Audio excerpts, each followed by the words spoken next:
ritmito, como escupida de músico.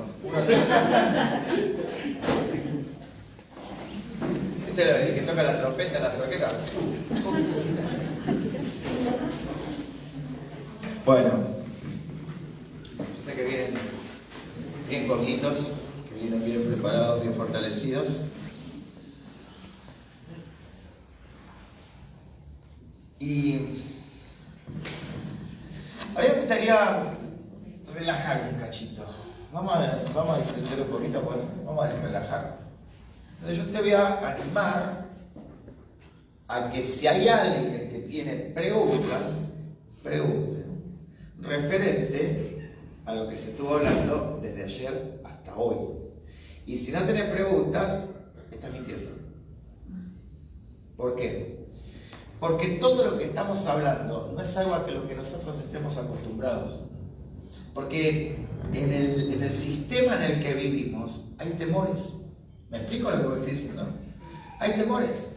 Porque es como que es algo nuevo. Miren, hay un texto de la Escritura que me gusta mucho. Porque cuando hablamos de los mandamientos, si hablamos de la Torá, pensamos que hablamos de algo raro. No, es más viejo que el diluvio. ¿Me estás entendiendo? Esto es más viejo que el diluvio. Esto ya fue dado desde hace muchísimo tiempo atrás. Si vos lees la Escritura, en Génesis, dice que Abraham le creyó a Dios y le fue contado por justicia, y dice que Abraham anduvo en los mandamientos y los preceptos y todas las cosas que Adonai su Elohim le mandó. Y vos me preguntas, pero no estaban los mandamientos ahí, ¿quién te dijo que no? Entonces, ¿a qué le obedeció Abraham? ¿A qué le obedeció Noé? ¿Cómo sabía Noé qué animales eran puros y qué animales eran impuros? Le dijo, juntarás tantas parejas de animales puros y tantas parejas de animales impuros. ¿Cómo supo Noé que era impuro y que era puro? ¿Cómo sabía Caín y Abel que había que ofrendar? ¿Quién se los enseñó? Adán. ¿Y de dónde lo sacó Adán? Ay, me gustaría meterte una espina. A mí me gusta la incógnita, me gusta dejar la espina clavada, cosa que quieran buscar. Entonces tenés ganas de buscar. ¿Quién te asegura realmente que el árbol de la vida y el árbol de la ciencia del bien y del mal son árboles? Y si yo te digo que no son árboles, si yo te digo que es una metáfora, si yo te digo que es un símbolo, ¿cómo es que la serpiente de repente caminaba y después se arrastraba? ¿Será que la serpiente es lo que yo pensé que era? Te voy a dejar con esa espina. ¿Sabes para qué? Para que busques. ¿Qué hay en el Apocalipsis? Dice, y tendrán derecho al árbol de la vida, ¿quiénes? Bueno, están motivados, ¿ok? Tendrán derecho al árbol de la vida, ¿quiénes? Los que guarden los mandamientos y la fe del Mesías. ¿Cómo un árbol de la vida? ¿Cuál es el árbol de la vida? ¿Querés saberlo? No, búscalo. Pues si te lo digo, no vas a buscar. Miren mi próximo video, el número totalmente. Al que vamos a titular el árbol. Bien, quiero que me acompañen rápido. Jeremías capítulo 1. Ya que no tiene preguntas. Yo tengo una. Ah, ya. Pero ya que se hablaba del árbol, siempre tuve la duda. Realmente el tema de la manzana, ¿fue una manzana? No. Y el fruto no fue lo que nosotros pensamos. ¿Sí? Hay muchas, se barajan 4 posiciones rabínicas en cuanto a la interpretación de ese texto desde el hebreo. Pero no dice puntualmente qué fruto. No dice fue este fruto, fue una granada. Uno dice fue una granada, otro dice que no, algo parecido a un limón, que es lo que van a ver que se utiliza para algunas celebraciones. No fue eso. Lo que nosotros entendemos como fruto, como manzana, es el deseo que se mueve dentro de nosotros. Ese deseo a lo prohibido, ese deseo a rebelarse hacia lo correcto, ese deseo de salirse de ese lugar, del lugar de la obediencia. Por ejemplo, vos tenés el árbol de la vida, que son los mandamientos, es la Torá, y el árbol de la ciencia del bien y del mal, que es el libre albedrío, es el poder elegir. ¿Me van entendiendo ahora cómo es la metáfora? Entonces, ¿por qué vos no podés tomar del árbol de la ciencia del bien y del mal? Porque te vas a volver como Dios, o sea, con la opción de elegir, con la opción de determinar tu vida, qué camino querés tomar. ¿Van entendiendo cómo es el juego de la serpiente? ¿Y qué es la serpiente? La serpiente es la inclinación al mal que está en el corazón del hombre por el libre albedrío. La que nos dice, si Dios te manda por acá, como decía Esteban recién, vos encarás por acá. O buscamos la opción más rápida. La inclinación al mal es buscar la opción más rápida. Vos sabés que si infraccionaste una ley de tránsito no tenés por qué darle plata al policía para que no te ponga una multa. Pero como estás muy apurado y no querés hacer la cola para pagar la multa que te corresponde pagar por infractor, le tirás unos pesos. Total, el domingo venís a la iglesia, levantás la mano, aplaudís un ratito y te santificaste. Pero estuviste siendo corrupto y siendo parte de la corrupción. ¿Eso qué es? La inclinación al mal que busca la salida más fácil y más rápida ante una situación. En vez de obedecer, es más fácil buscar un atajo. Y si hay algo que no tenemos que buscar, son atajos. Los atajos te llevan a la muerte. Y te puedo dar fe de eso. La Escritura está llena de gente que tomó atajos y terminó mal. Miren qué interesante lo que leía sobre Naamán. Él va a ver al profeta y él pretendía que el profeta lo curara como pretendía que el profeta hiciera el milagro como él quería. Y no va a pasar. Vos lees la Escritura y vos querés que Dios te hable. Pero cuando te está hablando, querés que te hable lo que vos querés que te hable. Y te está hablando de lo que realmente necesitas que te hable. Ah, pero ¿cómo hago así? Abro la Biblia y donde me queda abierta. No. No funciona.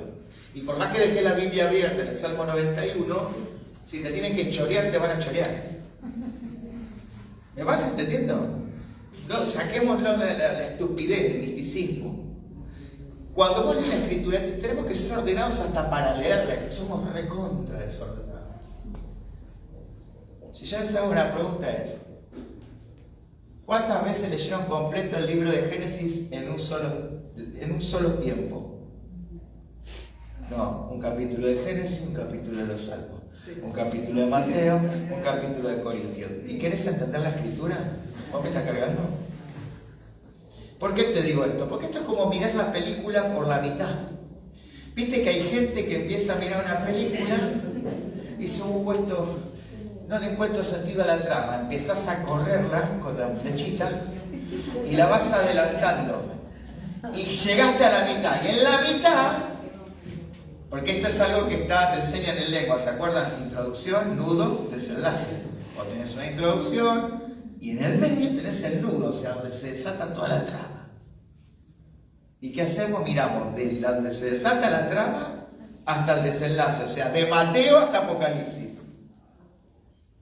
¿Y para atrás? Para atrás vamos saltando escenas. Un cachito, un capítulo de Jeremías. Otro día, ay, quiero ver cómo fue lo de los 10 mandamientos. A ver, mostrame. Una piedra, una piedrita, otra piedrita. ¿No? Los carros del faraón. Oh, ¡ey, ey! La. ¿Se acuerdan de eso? ¿No? Y vamos adelantando capítulos. Y cuando llegamos por ahí a alguna parte del profeta, donde el profeta dice algo que molesta, ay, no, los profetas no son para, me voy a dedicar a los salmos. Y nos quedamos con los salmos. O nos gusta leer la parte de los profetas donde son todas promesas. Te sacaré y te levantaré con mano fuerte, porque te he puesto por cabeza y no por cola. ¡Wow! Esto me gustó. Vamos a leer qué dice Mateo. Fariseos hipócritas, ¿viste? Son todos fariseos, todos hipócritas. Yo soy el mejor. Mirá, acá Yeshua quebrantó el Shabbat. Dijo, yo soy el Señor del sábado. No, sábado no existe, la palabra es Shabbat, y Shabbat no es sábado. O sea, encima que te la tradujeron mal. ¿No? Y tampoco lo quebrantó, sino que en Shabbat los fariseos te obligaban a hacer cosas que no era necesario no hacer. Porque no estaba prohibido caminar. Y ellos querían que ni siquiera camine la gente. Y ellos caminaban igual. Y en Shabbat dice la Torah que está permitido hacer el bien. O sea, si había un enfermo en Shabbat, había que sanarlo. ¿Y qué hizo Yeshua? ¿Sanó en Shabbat, sí o no? Yo te hago una pregunta. Mirá cómo te manipula el sistema religioso actual. Si Yeshua hubiera quebrantado el Shabbat, ¿no? Como dicen, que él quebrantó el Shabbat, ¿por qué no fue acusado por eso?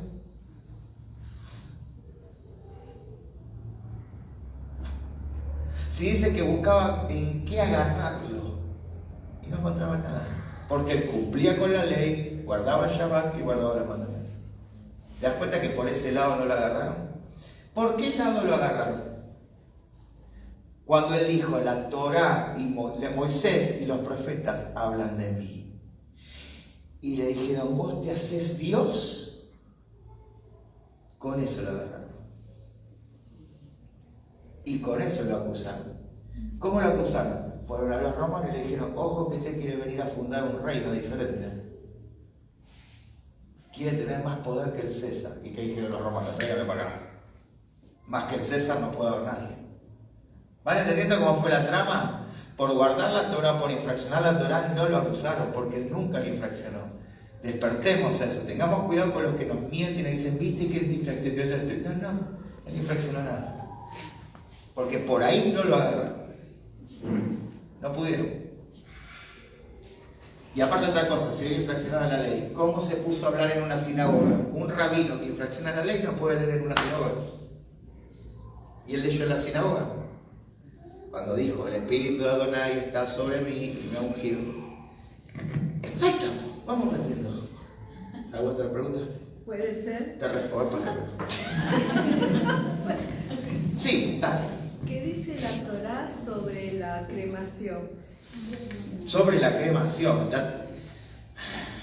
La Torá lo que dice, no pasarás a tus hijos por el fuego. ¿Por qué? Porque había un pueblo pagano que sacrificaba a Moloch, ¿sí? y prendía fuego a sus hijos como sacrificio. Entonces tenías que tener una distinción. El pueblo de Dios se tenía que distinguir de las demás naciones no haciendo las mismas cosas que las demás naciones hacían. Por ejemplo, era muy común sacrificar cerdo y comer cerdo. Ese cerdo sacrificado se comía. ¿Qué dice Dios? No comerás cerdo. O sea, diferenciarte. Y con la cremación lo mismo. En el concepto hebreo, o sea, un texto específico que diga no cremes, no existe. No existe. Pero sí existe el concepto que te da a entender la Torah de que nosotros vamos a resucitar. Ahora, paren porque acá se dividen las aguas. Acá hay una polémica con esto. El cuerpo entra en un estado de composición tal que dice la propia escritura que es polvo. ¿Y la ceniza qué es? Hay una controversia. Si me preguntan mi postura personal es no se creme. Pero en el caso que uno no pueda decidir porque hay un hermano mayor, no sé, un tío, un padre que decida hacerlo, es un problema de cada uno. A ver, si Dios hizo al hombre del polvo, ¿qué cuesta levantar al hombre del mismo polvo? ¿Qué es tan difícil para él? Todos vamos a resucitar. Todos. Y miren, vos pensá, la Torá prohíbe, por ejemplo, embalsamar. Sin embargo, Jacob fue embalsamado.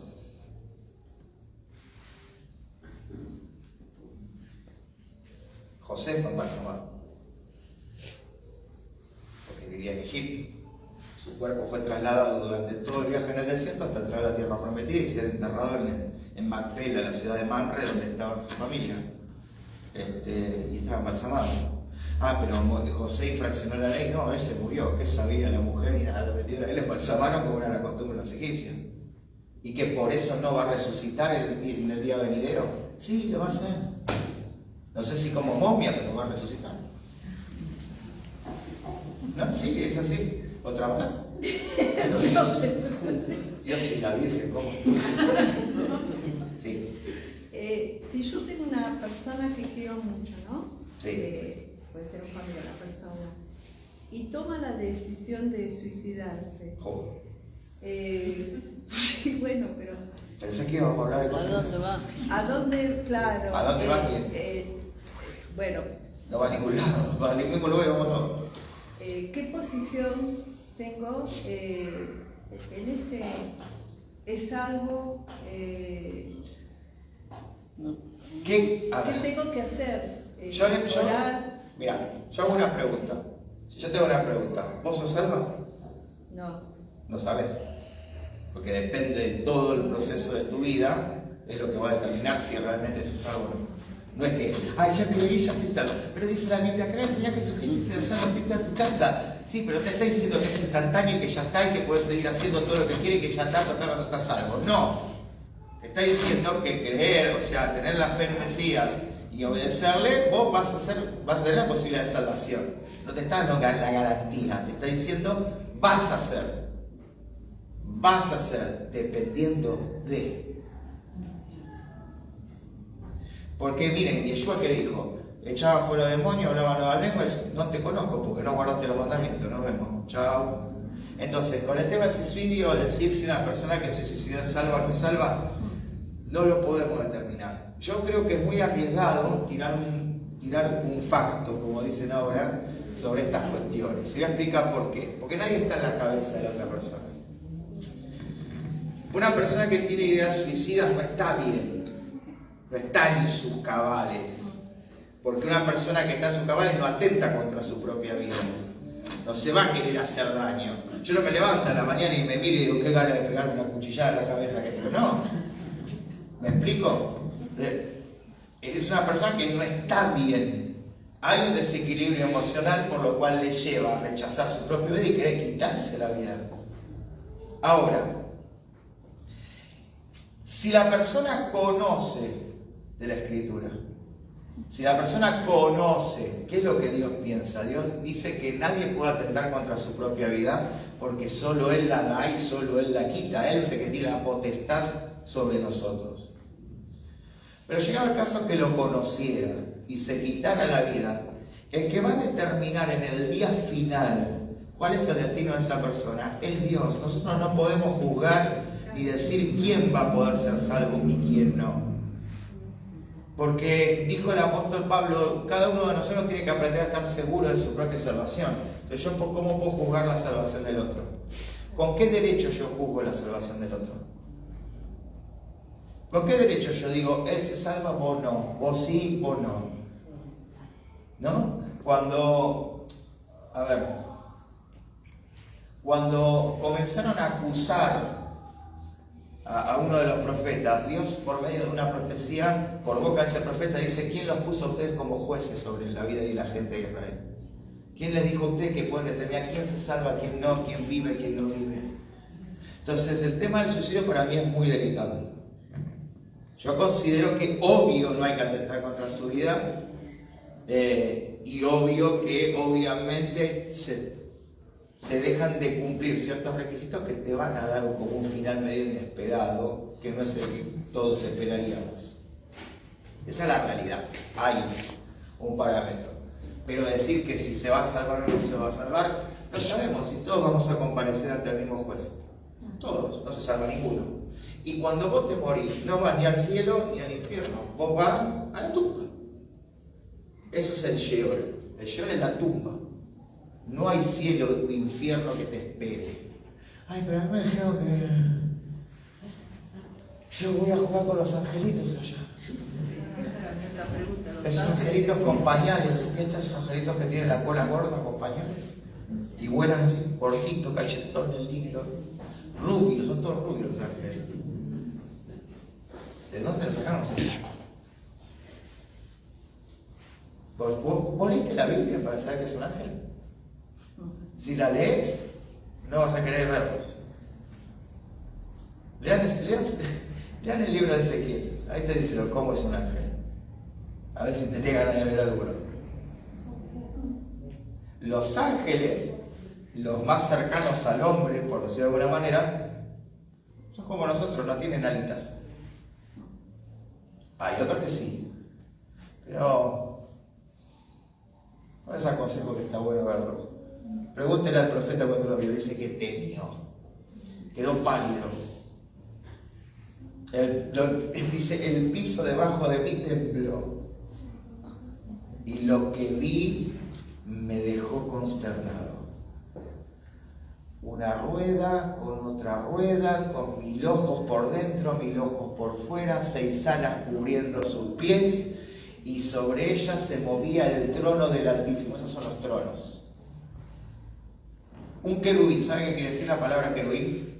Mire, yo les voy a decir algo para cuando vayan a esos eventos que te dicen, veo los querubines caminando entre nosotros. Ahí están los ángeles, el arcángel Miguel acaba de llegar. ¿Sabe qué quiere decir querubín? Bola de fuego. ¿Sabe qué es un querubín? Es una llamarada. ¿Vieron la llamarada que acompañaba al pueblo de Israel en el desierto? Eso es fuego. Ay, acá veo a los ángeles que suben, que bajan, los arcángeles, los querubines. Llegó la gloria. En la gloria, la hermana Gloria que acaba de abrir la puerta. Si acá llega la gloria no queda ninguno. ¿Saben lo que es la gloria? ¿Saben lo que pasaba cuando caía la gloria? Y no estabas correctamente, te morías. Yo te hago una pregunta. ¿En qué parte de la Biblia y del Nuevo Testamento 2 personas que engañaron a Dios murieron? Primera de Corintios. Primera de Corintios. Ni prestan atención a lo que estoy diciendo. ¿Quiénes murieron en el Nuevo Testamento por mentirle a Dios? Ananías y Zafira. ¿Conocen la historia o no? ¿Qué hicieron? Dijeron que iban a vender todo, que le iba a dar la plata a Dios, y resulta que se chorearon ahí el 30% y se tomaron, ¿no? Por no hacerle caso a Maldonado, ¿no? Se fueron y quedaron muertos. Yo te hago una pregunta, ¿fue en el Antiguo Testamento o fue en el Nuevo? En el Nuevo, ¿no? No, fue en el Nuevo. En el Nuevo Testamento sucede, lo de Ananías y Zafira sucede en el Nuevo Testamento. Para Jerusalén, y mueren delante de los apóstoles. Viene la mujer, y mientras va la mujer, ve que pasa en una camilla con uno ahí con la cara toda tapada, y dice la mujer, ¿quién es ese que se va? Y tu marido, porque mintió, vos también, afuera, pum, la otra. Se llevaron a los dos. Dice, porque le mentiste al Espíritu Santo. ¿Sabes qué te está diciendo? Ese no se parece entre antiguo y nuevo, es el mismo Dios. Con Dios no se juega. Ahora, ¿por qué Dios permitió que murieran? Qué malo que es Dios. Porque ellos murieron, no, ellos mismos se mataron por su propio pecado. Y siempre, muchos de los que sucedieron cosas en la Biblia fue para ponerse como ejemplo. ¿Te acordás Coré? Se rebelaron contra Moshe, se abrió la tierra, se tragó a todos, se tragó a los de Coré. Se tragó a los de Coré, nunca más se rebeló nadie. ¿Listo? ¿Alguna pregunta más? Una pequeña. El otra. ¿Quién la dejó atrás?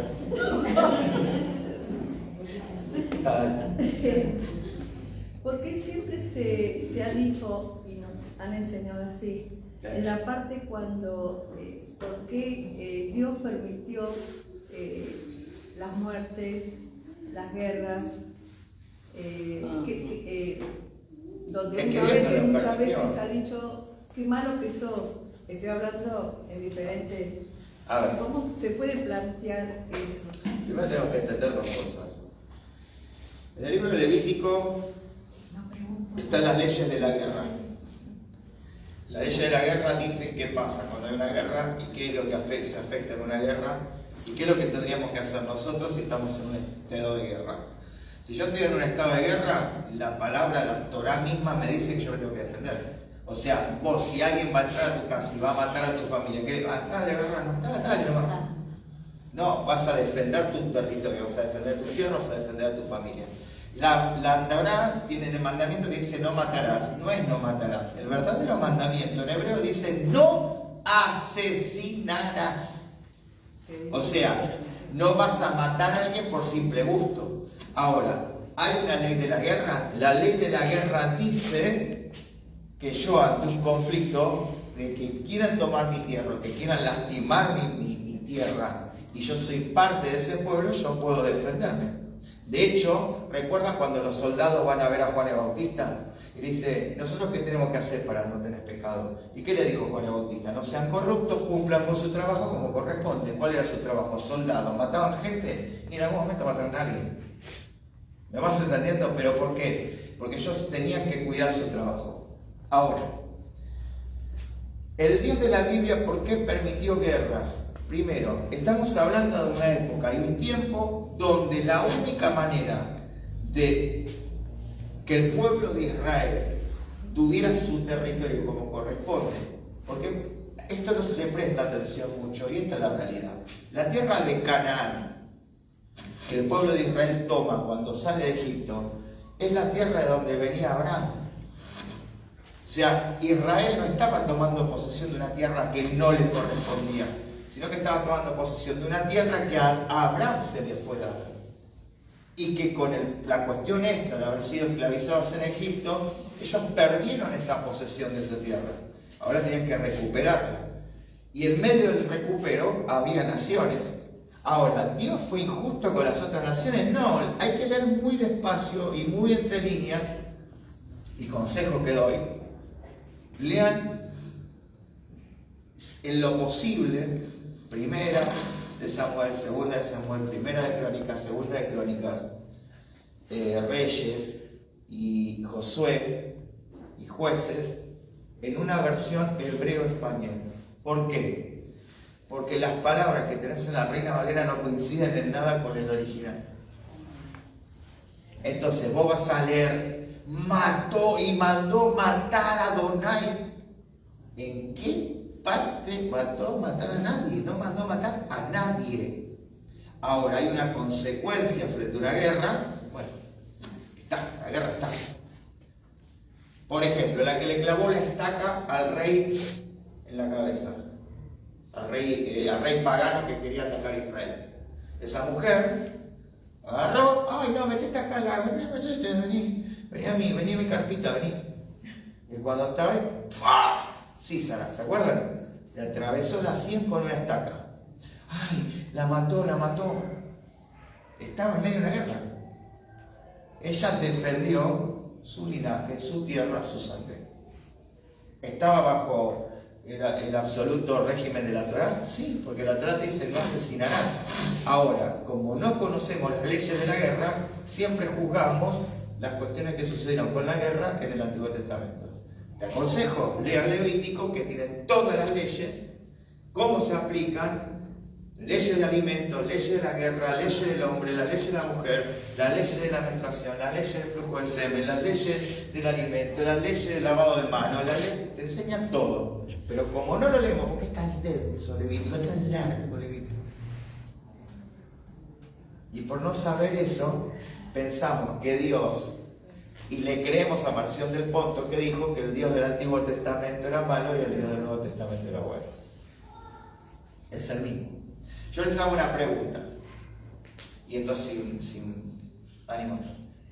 ¿Israel había esta guerra? Bien. ¿Israel atacó a Coso, a estos, ¿no? ¿A muchachotas? No. Israel se defendió del ataque que ellos hicieron en octubre. Una vez que ellos hicieron el ataque, Israel se defiende. ¿Sí hasta iba bien? Ahora, que haya excesos de los dos lados y que en el medio muera inocente, es verdad. Eso no está para nada de acuerdo ni Dios ni nadie. Ahora, yo hago una pregunta.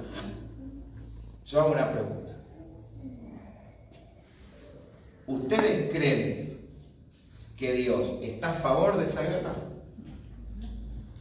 Dios no está a favor de ninguna guerra. No está a favor de la muerte de inocentes. Pero en aquellos tiempos, cuando se fueron gestando, no hay nación desde la antigüedad que se pueda haber gestado si no había guerra. Pues a ver, hoy tenemos leyes, tenemos, vas y haces una cosa en las Naciones Unidas, se juntan todos los países, y bueno, no, paremos con la guerra, tomá, dale pedacito de tierra a este, vos quedate con la suegra, ¿no? Pero en aquel tiempo no.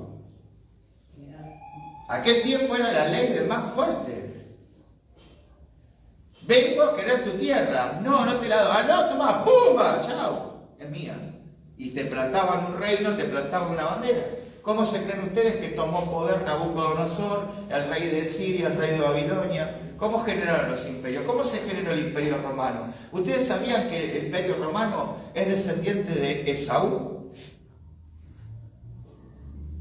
Lean, Esaú llamado Edom. ¿Quiénes son los edomitas? Los que luego se convierten en el imperio romano. O sea, el propio hermano de Jacob es el formador original, el del linaje original de lo que luego fueron los romanos. Se repite la misma historia de Abraham con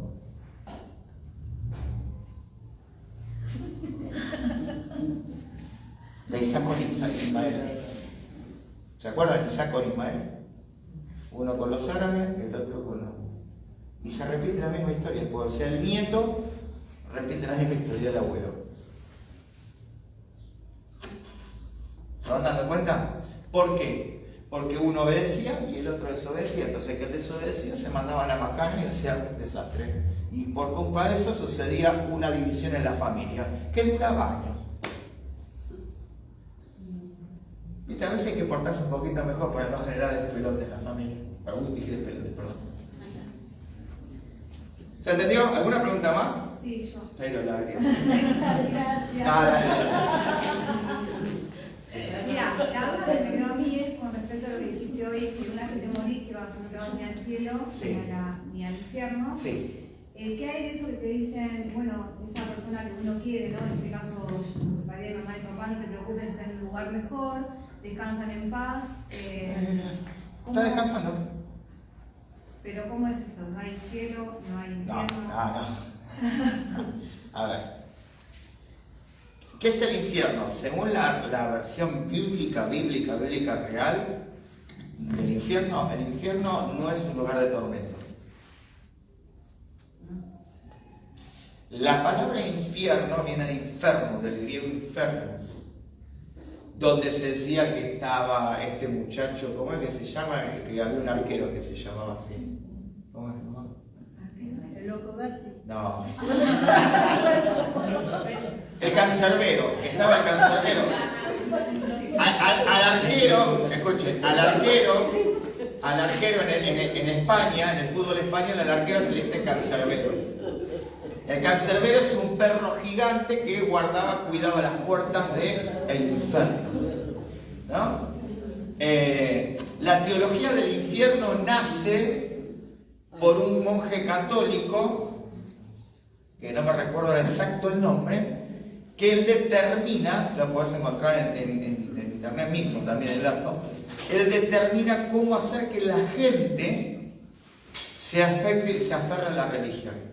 Entonces crea la teoría del infierno, la teoría de que vos te morís y si no fuiste un fiel creyente de la Iglesia Católica Apostólica Romana, a vos te va a estar esperando alguien con unos cuernos, un tenedor en la mano, una rueda roja y te va a pinchar y torturar. Ahora, si te querés salvar, tenés una posibilidad. ¿Cuál? Pagar una indulgencia. Entonces, se creó el sistema de indulgencia. Vos ibas al cura y le decías, tengo un palo y medio. Bueno, dámelo que te salva al infierno. Yo voy a firmarte este documento y vos te salva al infierno.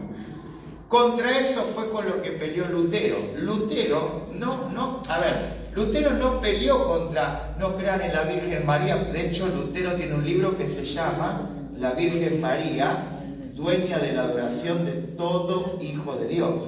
O sea, que Lutero era evangélico es mentira, les aviso. Lutero en la Reforma Protestante se opuso contra las indulgencias, o sea, la venta de salvación. Te curraban de todos lados los monjes. ¿Qué? Entonces, ahí surge esta cuestión del infierno. Luego esto se termina haciendo más creciente con el famoso infierno de Dante, ¿no? Y cuando los 7 infiernos, los 7 niveles de infierno. Ahora, en la escritura mal tradujeron este concepto cuando Yeshua dice, donde el gusano no muere, ¿sí? Y donde el fuego no se apaga, y donde hay azufre. Detrás de Jerusalén había un basural. Presten atención a esto porque es muy importante que lo sepan. Este más está en el propio Evangelio. Había un basural. Ese basural era el Gehenna. El Gehenna era un lugar detrás de los muros de Jerusalén donde los perros muertos, los caballos muertos, las vacas muertas, la suegra muerta, o sea, todo lo que... Todos los bichos iban a poner. Tiraban a todo eso lo tiraban del otro lado. Todos los desechos de alimentos, por ejemplo, de frutos, de lo que sea, de lo que se vendía en el mercado, todo se tiraba ahí atrás. Eso que traía pudredumbre, eso que traía olor. Entonces, ¿qué se hacía? Se iba a las canteras de azufre y ese terreno se llenaba de azufre y se prendía fuego. El azufre se quemaba y tapaba el olor a podrido de todo lo que estaba ahí. Ese lugar se llamaba Gehenna. Fíjense que en la propia Reina Valera dice, arderán en el Gehenna. En el Gehenna es en el basurero ese. En ese basurero, y está comprobado, búsquenlo también en internet, hay un gusano que cuando vos prendés fuego, cuando se incendia digamos un lugar donde hay cuerpos de animales podridos, y vos lo prendés fuego, hay un gusano que sobrevive al calor, pero que se alimenta de los jugos que va alargando el fuego abajo de la tierra. Es como una lombriz. Ese es el gusano que no muere. Entonces, lo que hace el Mesías es tomar ese ejemplo y decir, ojo, porque si ustedes no hacen las cosas bien, ustedes en su propia vida van a vivir un infierno, o sea, van a vivir un Gehenna. Van a vivir sintiendo un dolor, van a tener olor a podrido, pero lo van a tapar con otra cosa, olor a podrido, pero ustedes van a estar muertos, van a estar podridos. Eso es lo que está diciendo el Mesías. Está diciendo que el infierno es eso. ¿Era también llamado Seol? El Seol es la tumba. Sheol, la palabra Sheol en hebreo es tumba. ¿Viste cuando decía, viste cuando David dice, no dejes llegar mi cuerpo al Sheol con amargura? El Sheol es el sepulcro, es la tumba. Siempre. Lo que se traduce como infierno es Gehenna. Gehenna. Que es donde sucede este basural que está ahí atrás. Entonces, todos se agarran de la famosa parábola del rico y Lázaro. Y lo dice el propio texto, es una parábola, es un cuento, es una metáfora, no existió. En los libros de judaísmo antiguo, en los libros de enseñanza rabínica más antiguos, están estas parábolas. La parábola del rico y Lázaro la inventó el Mesías. Es algo que se enseñaba a los jóvenes estudiantes para enseñarles que hay que amar más a Dios que al dinero. Pero no hay un seno de Abraham en el medio y de un lado está el infierno y del otro lado está el cielo. No existe eso. Es más, les voy a explicar cómo funciona el régimen de la condenación, para que lo entiendan. ¿Quieren saberlo? Sí. Sí, dejemos. Pero por ahí que decirlo. Cuando alguien, vos, por ejemplo, yo me muero hoy, yo voy a la tumba y voy a estar dormido. Dice Pablo, todos dormiremos, esto está en Colosenses, todos dormiremos hasta que llegue el día de la resurrección, algunos para juicio y condenación y otros para vida eterna. Juicio y condenación. Dice Pablo, la muerte segunda. ¿Qué es la muerte segunda? O sea, vos estabas muerto, resucitaste, se te juzgó, se te encontró con falta, a la muerte segunda. O sea, ya te morí definitivo, nunca más sabés nada, no sentís más nada. Porque te hago una pregunta, si Dios es quien dice ser, ¿vos crees que Dios estaría contento sentado en el trono, viendo del otro lado de la santa ciudad donde vamos a vivir todo lo que se salve? Viendo del otro lado como hay gente siendo torturada. ¿Vos crees que Dios se complacería con eso? Y bueno, ahí tenés la respuesta. Está la muerte segunda, el lago de fuego. ¿Se entiende? Sí. Perdón, entonces el arrebatamiento no existe. ¿Qué arrebatamiento? Arrebatamiento. No existe el No arrebatamiento. existe entonces. No. No existe. Bueno, ahora lleno de Lo que películas. existe es la transposición. Vas a ser traspuesto como Felipe, como Elías, como... A ver, ¿como quién más? Como no. Dormimos y listo. Y dormimos. Yo soy de la idea, cuando a mí me toca ir a los velatorios a dar un pésame y hacer una... No me gusta mucho, pero lo tengo que hacer. Y despedir, siempre le digo lo mismo a la gente. Todos vamos a un mismo lugar a esperar el día de la resurrección. Perdone, Hoy todos descansamos, sí. una pregunta. Yo la pregunta que haría es, ¿a dónde vamos cuando el Señor nos llame a la muerte? ¿Dónde vamos a parar? Si dicen que no hay cielo, no hay A la infierno. tumba. A la tumba, ¿A nada más. Nada. A dormir. Vuelvo a repetir. Bueno, Cuando murió la niña, enseñando de una forma. hay una niña que muere. Escuchen, hay una niña que muere. ¿Qué dijo Yeshua? Duerme. Cuando muere Lázaro, su primo, y es metido en la tumba, Lázaro está 3 días dentro de la tumba, está recontra repodrido. Porque allá no es que había un freezer, un sol de 80 grados. No, recontra repodrido. ¿Y qué dice Yeshua? Voy a despertarlo. Si lo va a despertar es porque ¿qué estaba haciendo? Ah, bueno. Ese es el concepto real de la escritura, de la muerte. Dormís.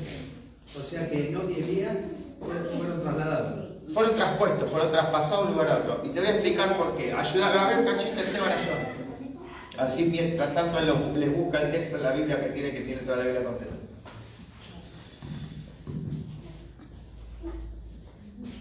Nosotros leemos en la escritura, y esto es importante que lo sepamos. Nos metimos en un tema escabroso, ahora agárrate, Catalina. Sentate, yo después te pregunto. Gracias, hijo. Atento al Padre Espiritual.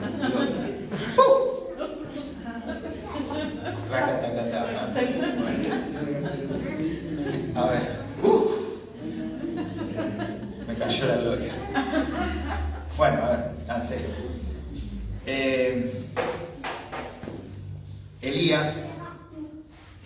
Elías dice que está con Eliseo y le dice a Eliseo, mira, Dios me va a trasladar.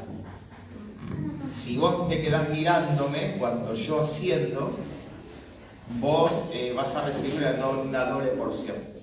¿Te acordás del pasaje más o menos? Bueno. Todos piensan que Elías se fue al cielo y que no murió. Pero tenemos un problema. Buscame el texto en hebreo donde Pablo habla de que Elías, Enoc y todos murieron. Elías murió como todos. Murió. Y te voy a explicar por qué se sabe que murió. Ahora después te la voy a buscar también por este, ya que está. Elías muere en un año específico, de un reinado específico. Perdón, Elías asciende o es traspuesto en una fecha específica, en un año específico, con un rey específico sobre Israel. ¿Hasta acá me seguís? Escuchate esta, Y luego tenemos en otra carta del libro de Reyes una carta de Elías, el mismo Elías, el profeta, en 2 años posteriores a ese, a otro rey que estaba reinando 2 años después, del rey que reinaba cuando supuestamente ascendió al cielo. ¿Cómo llegó a escribir una carta si estaba en el cielo? O sea, porque Elías murió después. Pablo, el apóstol Pablo dice, Elías, Moisés y Enoc, todos murieron, duermen. Y Pablo era fariseo, él sabía lo que hablaba, en aquel tiempo él sabía bien. O sea, Elías murió, como todo ser humano. Lo que sucedió es lo que se llama, o lo que se entiende en la escritura como transposición. ¿Todos podemos ser traspuestos de un lugar a otro? Sí, de hecho le sucedió a Felipe. Si vos lees el libro de los Hechos, dice que Felipe estaba predicándole, ¿se acuerdan? Al varón eunuco, al etíope, al monochín que venía en el carro, que el monochín etíope era judío, ¿sabían, no? Nada más que vivía en Etiopía. ¿Por qué estaba en Jerusalén el eunuco etíope? Porque subió a la celebración de la fiesta de Shavuot. Y solo subían a Jerusalén a la fiesta de Shavuot los judíos. Si no era judío, ¿para qué estaba el eunuco etíope? Era un judío que se convirtió al Mesías por la predicación de Felipe. Es una perlita. Pero escuchen. Felipe le predica al etíope. Y dice, fíjate el texto en el libro, de hecho no me acuerdo si es el capítulo exacto, 4 o 5. Termina de predicar y dice que lo agarra un remolino y de repente Felipe aparece en Samaria. Bueno, eso es lo que se entiende como transposición. O sea, son trasladados de un lugar a otro. Lo mismo es prácticamente lo que pasó con el cuerpo de Moisés, que no encontró nadie. No es que Moisés no murió, sino que no encontraron el cuerpo. ¿Por qué no encontraron el cuerpo de Moisés? Te voy a explicar por qué nunca se encontró el cuerpo de Moisés. Moisés para el pueblo de Israel era lo máximo. Calculá que se hicieron un becerro de oro. ¿Qué pensás que hubieran hecho con el cuerpo de Moisés? Lo hubieran idolatrado. Y Dios, para evitar la idolatría, impidió que se encontrara el cuerpo. O sea, lo transposicionó, lo llevó a otro lugar. Pero murió. Moisés murió. Todos murieron. ¿Lo contaste? Sí, ya. Léelo, por favor, estimado. Segunda de Reyes. ¿Vas a leer lo de Elías? ¿Qué vas a leer? El de Elías. No, sí, pero ¿qué vas a leer? De lo que le escribe el rey y 4 meses después. Segunda de Reyes 2:11. ¿Qué vas a leer? Al seguir caminando, hablando, el de carro fuego. Ah, no. Ahora te lo paso. Déjame terminar. Apenas termine te paso bien los textos para que lo estudies. No. Te pedí que me buscaras el texto de Hebreos que dice Elías, Moisés y Enoc, todos murieron. Ya bien, nos equivocamos. ¿Ves que te tenés que hacer caso a mí? No te... Perdón, te quiero hacer una pregunta. En San Juan 14. Sí, dice, 14:7, sí.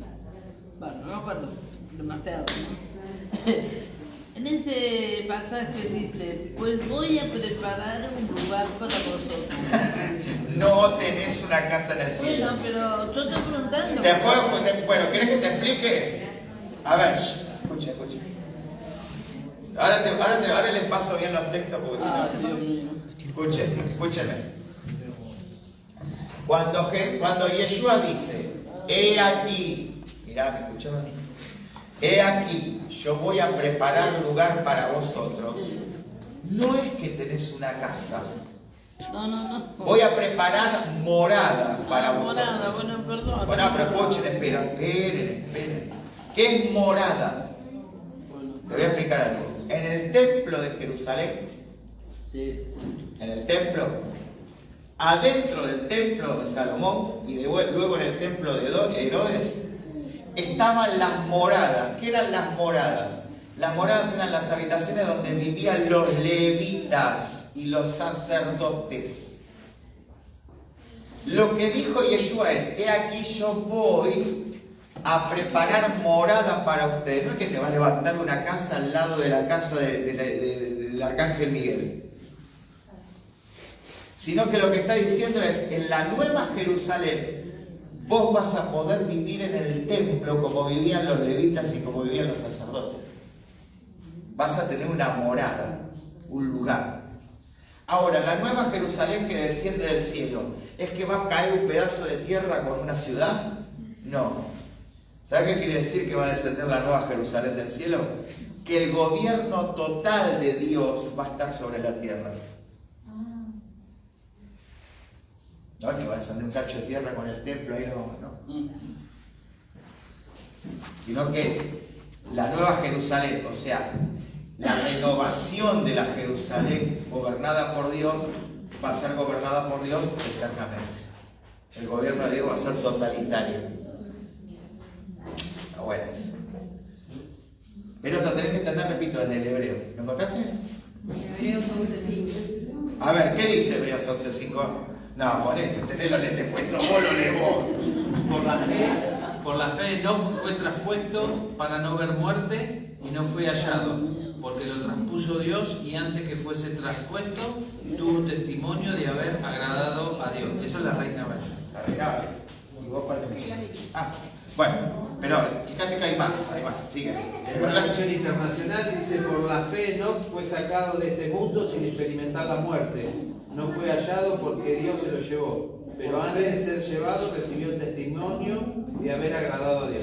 Bien, antes de ser llevado, esa palabra llevado en el griego, ¿saben cuál es? Llevado, muerto.